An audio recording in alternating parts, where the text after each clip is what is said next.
What up, yo? Hey, David Wild here.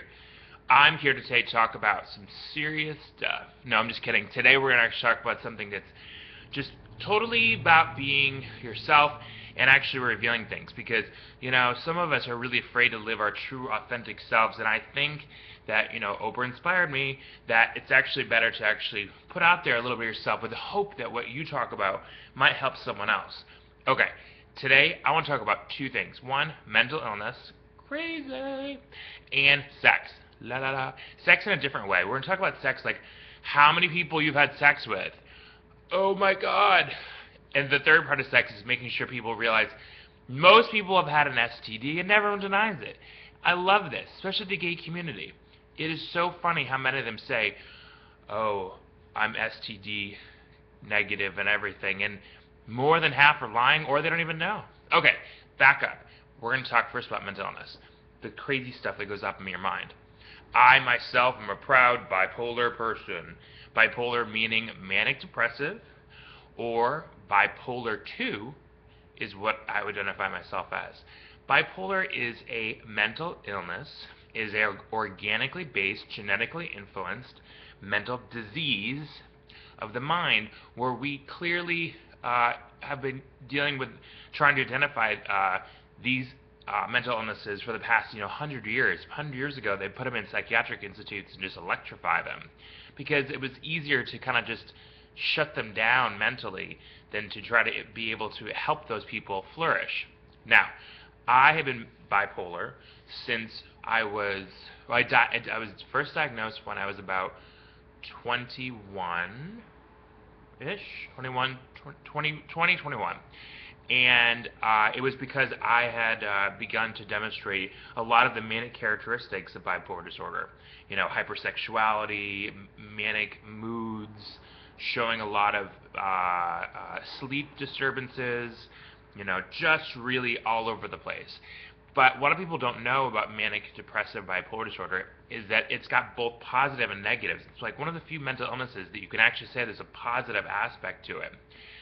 One of the positive aspects is that the creativity of people who suffer from bipolar disorder is extremely high. You can create things that are out of this box. I mean, really amazing stuff. Some of the most famous artists in history were bipolar. Some of the most amazing, most recent comedians, any kind of theatrical people, they suffer from bipolar disorder. Michael Douglas's wife is bipolar. There's many actual actors who are coming as bipolar. It is a mental disease. It is something that's genetically influenced. It resides in the genetics of where we came from. It is not something that we can cure. It is only something that we can manage. And I equate it to having asthma. And it's something that you have to usually take a medication to manage. And it's something you have to work very aggressively on every day to make sure that you stay stable. It's kind of like riding a surfboard and having always to stay on it and making sure you never fall off. Because falling off means some sort of mental relapse where you can be depressed for long periods of time, or you can go through hypermanic periods where you don't sleep, you're extremely sexual, and you can't really focus, and you just are bouncing all over the place. And it's kind of that feeling that makes things so strong. And people might be wondering, why is this so important to talk about, especially for me? Why would I reveal that? Because, I would actually jeopardize something in my future. When you struggle with something so aggressively, you have so little to hide anymore. It's like life is so short, I'm not going to waste my time trying to impress someone else. Now, people with bipolar disorder can alienate relationships. It's so easy. You have this ability to tune into things in such a way that people just don't want to fucking hear it. I hope that people who are struggling with bipolar will come out of the closet and be able to identify themselves so that we can have more discussions. Future episodes, I'm going to be doing interviews with people who are struggling with bipolar disorder, and we're going to ask them questions about what their daily life is like. Okay, quickly, moving on, I wanted to talk about sex also, because sex and bipolar disorder are like linked, because people who are manic tend to go through these euphoric highs where all they want to do is have sex. Usually that can inspire people to have kinds of, when they're basically hypersexual, they can become slutty, and they'll basically have sex with whoever. And it's kind of equated to using a drug like crystal meth, because crystal meth is very similar to creating the euphoric high where you feel like all you want to do is have sex. And I want to kind of break them away from each other and have people who might be struggling with bipolar disorder recognize their disease and hopefully make sure that they're avoiding hard drugs. Now, I hope that we can start a discussion about this topic so more and more people can see what it's like to deal with this disease and have questions answered.